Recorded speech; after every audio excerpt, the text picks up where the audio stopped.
मित्रों, इस ब्रह्मांड में सिर्फ वही होता है जो ईश्वर चाहता है, जो ईश्वर की मर्जी होती है वही होता है।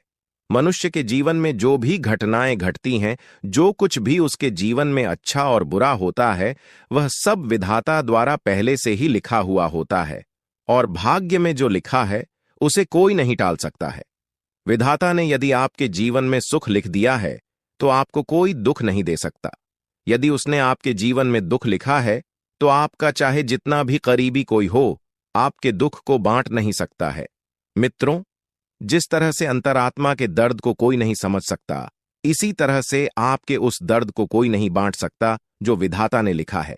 चाहे राजा हो, महाराजा हो, कितना भी बड़ा पावरफुल हो, कितना भी बड़ा ताकतवर हो, अपने बेटे के हाथों में खींची हुई रेखाओं को बदल नहीं सकता। दोस्तों, भाग्य ने राजा हरिश्चंद्र को राजा से फकीर बना दिया था। भगवान श्री कृष्ण के परम मित्र थे सुदामा, लेकिन सुदामा के भाग्य में गरीबी लिखी थी। सुदामा को भी एक एक दाने के लिए दर दर भटकना पड़ा था। माता सीता को भी अनेक दुख भोगने पड़े।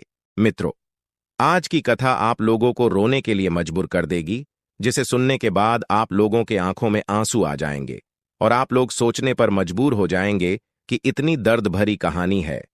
नमस्कार दोस्तों, आप सभी लोगों से निवेदन है कि इस कथा को और कहानी को सुनने से पहले कमेंट बॉक्स में जय श्री कृष्णा लिखकर, वीडियो को लाइक करके, चैनल को सब्सक्राइब करके बेल आइकन ऑल पर प्रेस कर लीजिए, जिससे आप सभी लोग प्राचीन कथाओं और कहानियों से जुड़े रहें। दोस्तों, बहुत पुराने समय की बात है। भगवान राम की नगरी अयोध्या में एक बड़े ही विद्वान और शास्त्रों के झांता ज्योतिषी ब्राह्मण जी रहते थे।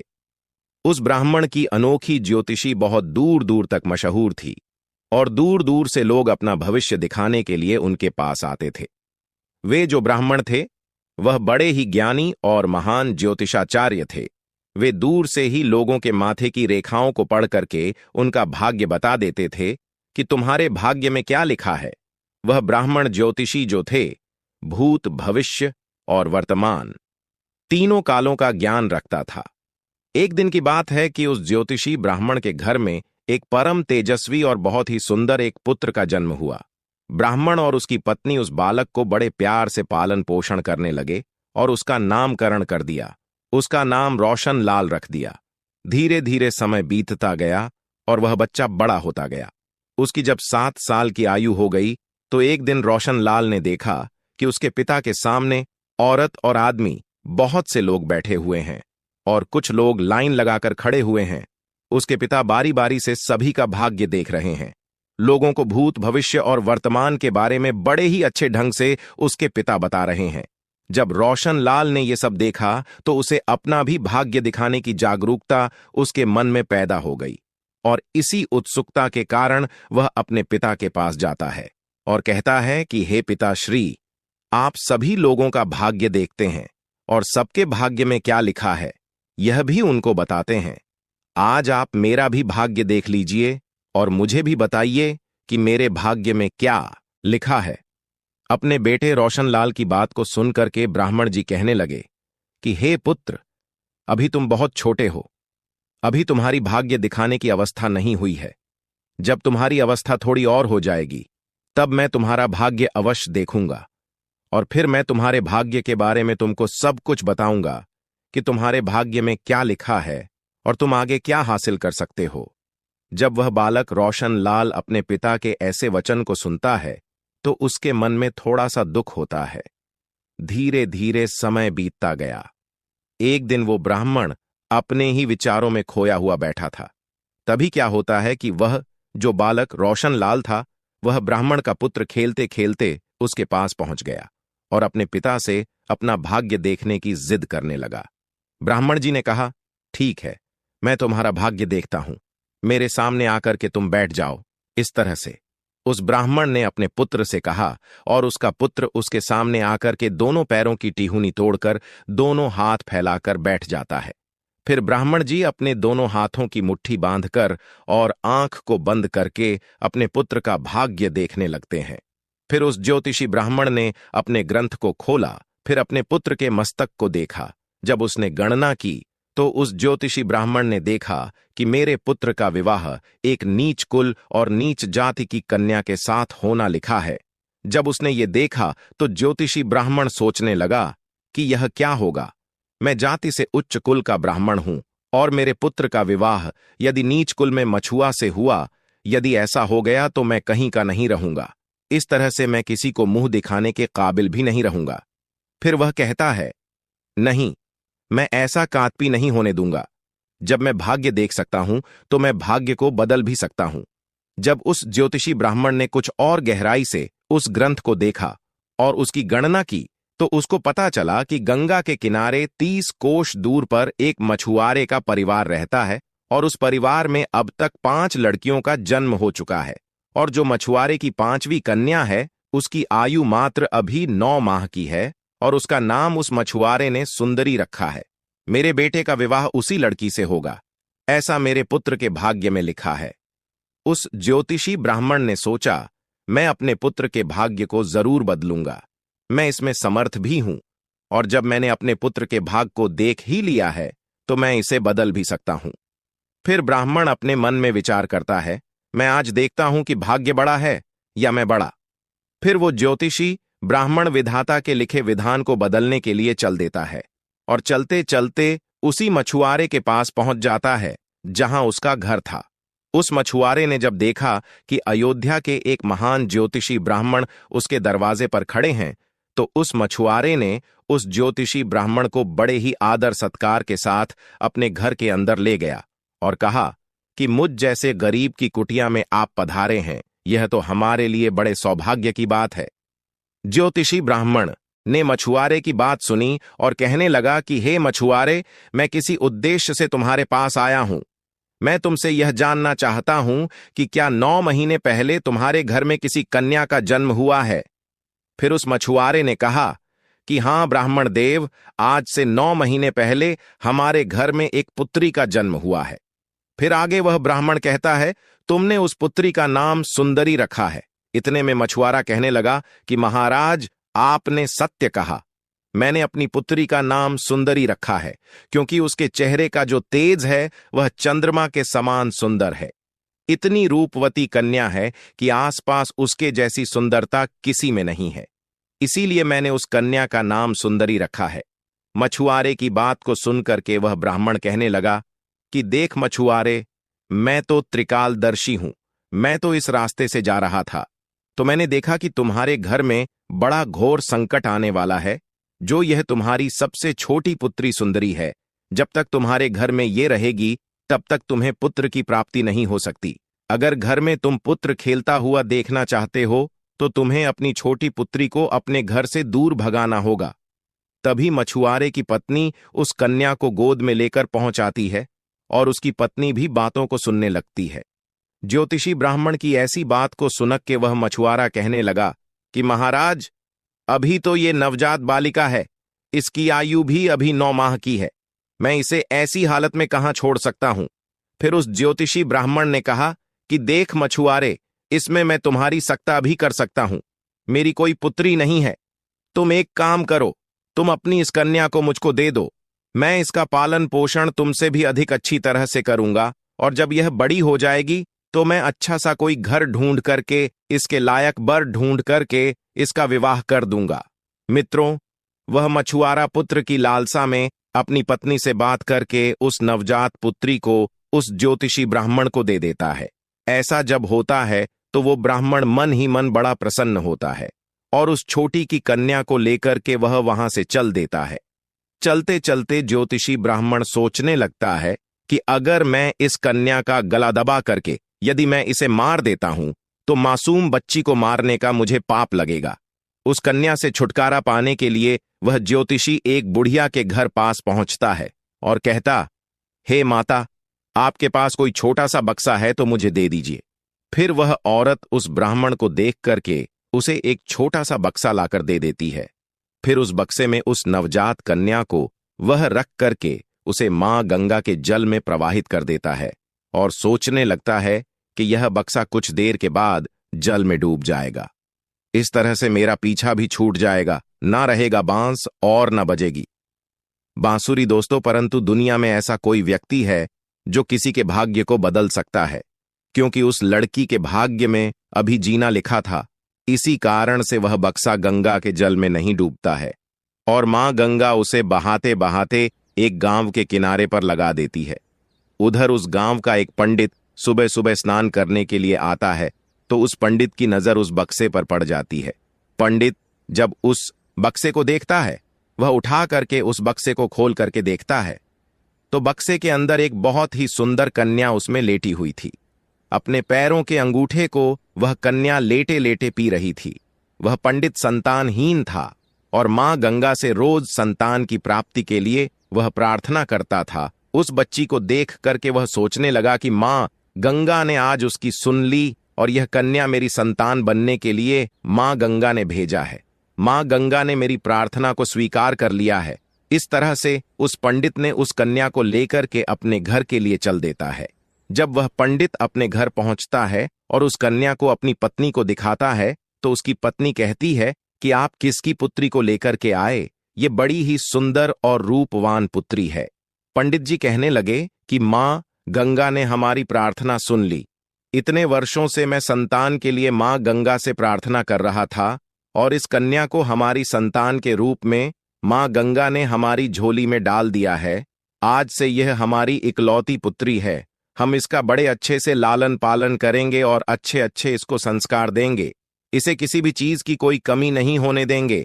इस तरह से वह पंडित और पंडिताइन उस कन्या का पालन पोषण करने लगे। धीरे धीरे समय बीतता गया और समय के साथ वह कन्या बढ़ती गई। जैसे जैसे वह लड़की बढ़ी, वैसे वैसे उसकी सुंदरता बढ़ती गई। वह इतनी सुंदर हो गई कि उसके सामने इंद्र की अप्सराएं फंकी पड़ने लगी थीं। जब वह लड़की थोड़ी और बड़ी हुई, तो एक दिन पंडिताइन अपने पति से कहने लगी कि सुनते हो जी, हमारी बिटिया थोड़ी बड़ी होने लगी है।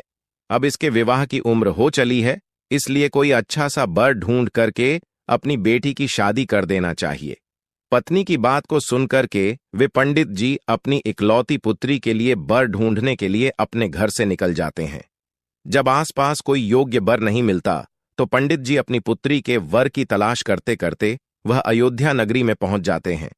जब वहां के लोगों से मिलते हैं तो पूछते हैं कि कोई ऐसा ब्राह्मण परिवार है जिसका कोई पुत्र विवाह योग्य हो। तो वहां के लोग उस ब्राह्मण को उसी ज्योतिषी ब्राह्मण के बारे में बताते हैं कि वह बड़ा ही संस्कारी परिवार है और उन्हीं के पास एक इकलौता पुत्र है जो बड़ा ही सुंदर है। उसकी विवाह की उम्र भी हो गई है। पंडित जी, अगर आपकी बात उन ज्योतिषी महाराज से बन जाए तो आपकी पुत्री का भाग्य ही बदल जाएगा और वह बड़ी सुखी रहेगी। इस तरह से लोगों की बात को सुनकर के वो जो पंडित जी थे वह बहुत खुश हो जाते हैं और उस ज्योतिषी ब्राह्मण के घर की ओर चल देते हैं। जब उसके घर पहुंचे तो पंडित जी को जब उस ज्योतिषी ने देखा तो बड़े ही आदर सत्कार के साथ पंडित जी को अपने घर के अंदर ले गया। फिर एक चटाई बिछा दी। उसके बाद दोनों उसी पर बैठ गए। फिर पंडित से पूछा कि आपके आने का कारण क्या है। उस पंडित ने अपनी पुत्री की सुंदरता के बारे में उस ज्योतिषी को बताया और कहा कि हमारी एक इकलौती पुत्री है जो बड़ी ही सुंदर और रूपवती है। उसका विवाह हम आपके पुत्र के साथ करना चाहते हैं। इतना सुनकर के वह ज्योतिषी ब्राह्मण बड़ा खुश होता है कि चलो, मेरे पुत्र के भाग्य में जो लिखा था अब वह बदल चुका है और एक ब्राह्मण अपनी पुत्री की शादी के लिए मेरे पास आया है। वह ज्योतिषी अपनी बेटे की शादी उसे पंडित के पुत्री के साथ करने को तैयार हो जाता है। फिर शादी की तारीख रख दी जाती है। धीरे धीरे समय बीतता चला जाता है और वह दिन भी आ जाता है जिस दिन पंडित की बेटी का विवाह उस ज्योतिषी ब्राह्मण के बेटे के साथ होनी थी। वह ज्योतिषी अपने पुत्र की बारात लेकर के उस पंडित की गांव की तरफ चल देता है और सोचता जा रहा था कि मैंने अपने पुत्र के भाग्य को बदल दिया है। मैंने जो शास्त्रों का अध्ययन किया है उसके कारण मुझ में वो क्षमता है जिससे आज मैं अपने पुत्र के भाग्य को बदल दूंगा। दोस्तों, उसको यह नहीं मालूम था कि विधाता का लिखा तो स्वयं विधाता ही बदल सकते हैं। जो लिख गया है वह अटल और अमर है। जैसा जिसके भाग्य में लिखा गया है वैसा हो करके रहता है, चाहे कोई कितना भी प्रयास कर ले। इस तरह संजोग के कारण आज वही मछुआरे की कन्या पंडित की पुत्री बनकर के उस ज्योतिषी ब्राह्मण के बेटे के साथ विवाह करने के लिए तैयार हो रही थी जिसे उस ज्योतिषी ब्राह्मण ने पानी में बहा दिया था, उस मछुआरे की कन्या का ज्योतिषी के बेटे के साथ विवाह हो जाता है और वह कन्या ज्योतिषी के घर में आ जाती है। ज्योतिषी ब्राह्मण का पुत्र सुंदर सी पत्नी को पाकर के बड़ा प्रसन्न होता है। पंडित जी की जो पुत्री थी, सुंदर सा पति पाकर के वह भी बहुत प्रसन्न होती है। और इधर ज्योतिषी ब्राह्मण इस बात से प्रसन्न था कि मैंने अपने पुत्र के भाग्य को बदल दिया है। एक दिन की बात है कि किसी कार्य से उस ज्योतिषी ब्राह्मण के पुत्र को अयोध्या में कुछ दिनों के लिए बाहर जाना पड़ता है। उस दिन जो ज्योतिषी महाराज थे, अपने ग्रंथ की गणनाओं में लगे हुए थे। तभी उनकी जो बहू थी, ज्योतिषी के लिए चाय लेकर के उनके पास आती है। बहू को आते हुए देख करके ज्योतिषी अपना ग्रंथ बंद कर लेते हैं और बहू की हाथों से चाय का गिलास ले लेते हैं और आराम से चाय पीने लगते हैं। मित्रों, फिर क्या होता है? उनकी बहू बड़े उत्साह के साथ कहती है कि हे पिताजी, आप सबका भाग्य देखते हो, आज मेरा भी भाग्य देख लो और मुझे बता दो कि मेरी पहली संतान पुत्री होगी या पुत्र। ज्योतिषी ने चाय खत्म की और अपनी बहू का भाग्य देखने लगे। अपनी बहू का भाग्य देख करके तो उसे पसीने छूटने लगे। उसने देखा, ये तो वही मछुआरे की बेटी है जिसे मैंने मरने के लिए गंगा में प्रवाहित कर दिया था। फिर यह मेरे घर में मेरी बहू बन करके कैसे आ गई? फिर ज्योतिषी अपनी बहू से कहने लगा कि हे पुत्री, तुम अपने पिता की इकलौती पुत्री हो ना? तो वह कन्या कहने लगी, जी पिताजी, मेरे असली माता पिता तो बड़े ही निष्ठुर थे। उन्होंने मुझे 9 माह की अवस्था में गंगा के जल में प्रवाहित कर दिया था और जो मेरे माता पिता हैं, उन्होंने मुझे एक नया जीवन दिया है। जिस दिन से मुझे नया जीवन दान मिला है, तब से यही मेरे माता पिता हैं। जब उस ज्योतिषी ने इस बात की पुष्टि की कि ये वही मछुआरे की बेटी है, तो उससे निजात पाने के लिए उसने एक युक्ति और निकाली। कहने लगा कि बेटी, अगर तुम पहली संतान पुत्र पाना चाहती हो तो तुम्हें मेरे साथ समुद्र के तट पर चलना होगा।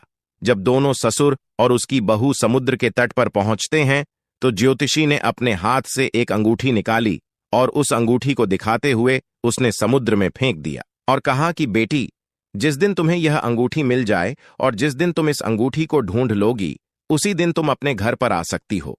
यदि तुम्हें अंगूठी नहीं मिली और तुम अपने पिता के घर पहुंच गई या मेरे घर आ गई तो बहुत अनर्थ हो जाएगा। मेरे घर आ गई तो तुम अपने पति को खो दोगी और अपने पिता के घर चली गई तो तुम अपने पिता को खो दोगी। इसलिए अब तुम्हें कहीं नहीं जाना है जब तक यह अंगूठी तुमको ना मिल जाए। यदि तुम मेरे वचनों को नहीं मानोगी तो तुम्हें अवश्य ही पुत्र की प्राप्ति नहीं होगी, और यदि तुम मेरे वचनों को मानती हो तो तुम्हें पुत्र की प्राप्ति होगी और तुम्हारा भाग्य बदल जाएगा। सुंदरी से ऐसा कह करके और उसको वहीं समुद्र के किनारे छोड़ करके वह ज्योतिषी अपने घर को वापस लौट आता है। सुंदरी काफी प्रयास करती है लेकिन अंगूठी नहीं मिलती है। जब अंगूठी नहीं मिली तो वह बेचारी एक रास्ते की तरफ चल देती है, क्योंकि वह न अपने पिता के घर जा सकती थी और न ही अपने पति के घर जा सकती थी, क्योंकि ज्योतिषी ब्राह्मण ने उसे ऐसा पाठ पढ़ा दिया था कि तुम अपने पिता के घर गई तो पिता को खो देगी और यदि मेरे घर में आ गई तो अपने पति को खो दोगी। इस तरह से चलते चलते जब वो थोड़ी आगे बढ़ी तो सामने एक राजपुताना परिवार आता हुआ उसे दिखाई दे दिया, जो अपने गांव की तरफ जा रहा था। जब उस राजपूत परिवार ने उस लड़की को देखा तो कहने लगी, बेटी, इस सुसान जंगल में तुम कैसे घूम रही हो? यहां तो बहुत हिंसक जानवर रहते हैं, क्या तुम्हें डर नहीं लगता? इतना सुनकर के वह सुंदरी कहने लगी कि दादी जी, मैं विपत्ति की मारी हूं और मेरा कोई नहीं है। उस राजपूत परिवार का जो मुखिया था वह कहने लगा, बेटी, तुम चाहो तो हमारे साथ चल सकती हो। जब सुंदरी ने उसके मुंह से इन बातों को सुना तो सुंदरी उनके साथ जाने के लिए बड़ी खुशी के साथ तैयार हो गई। इस तरह से सुंदरी को अपने साथ में महल में ले गए। फिर उस राजपूत परिवार ने अपने घर में उसको खाना बनाने के लिए रख लिया। उस परिवार का जो मुखिया था उस ज्योतिषी ब्राह्मण का बड़ा ही परम मित्र था। और उधर जब ज्योतिषी का बेटा वापस घर आया और उसने अपनी पत्नी सुंदरी के बारे में पूछा तो जो ज्योतिषाचार्य थे उन्होंने झूठ मोठ की कहानी उनको बता दिया कि वह गंगा स्नान करने के लिए चली गई थी और वही डूब करके वह मर गई। जब उसके बेटे ने यह सुना तो उसे बहुत दुख हुआ उधर राजपूत परिवार जिस गांव में निवास करता था, उसी गांव का एक पंडित अपनी लड़की का रिश्ता लेकर के उसी ज्योतिषी ब्राह्मण के घर पहुंच गया। उस पंडित ने ज्योतिषी से अपनी पुत्री के विवाह के लिए प्रस्ताव रखा। ज्योतिषी उस पंडित से कहा कि हम अपने पुत्र के साथ तुम्हारी पुत्री का विवाह तो कर देंगे, लेकिन विवाह से पहले हम तुम्हारी पुत्री को पहले देखेंगे, जरूर इसके बाद ही विवाह करेंगे। क्योंकि ज्योतिषी ब्राह्मण को अभी भी डर था कि कहीं मछुआरे की वही कन्या फिर से विवाह न कर ले। पंडित इस शर्त के लिए तैयार हो गया। अब वह ज्योतिषी ब्राह्मण अपने पुत्र के लिए कन्या को देखने के लिए उसी पंडित के गांव की तरफ चल दिया। उधर जो अंगूठी उस ज्योतिषी ने समुद्र में फेंकी थी, उसे एक मछली ने निगल लिया था। एक दिन किसी मछुआरे ने समुद्र में जाल डाला और वही मछली उस जाल में फंस गई जो अंगूठी निकल गई थी। मछुआरा उस पकड़ी हुई मछलियों को बेचने के लिए वहीं पहुंच गया जहां वह राजपूत परिवार रहता था।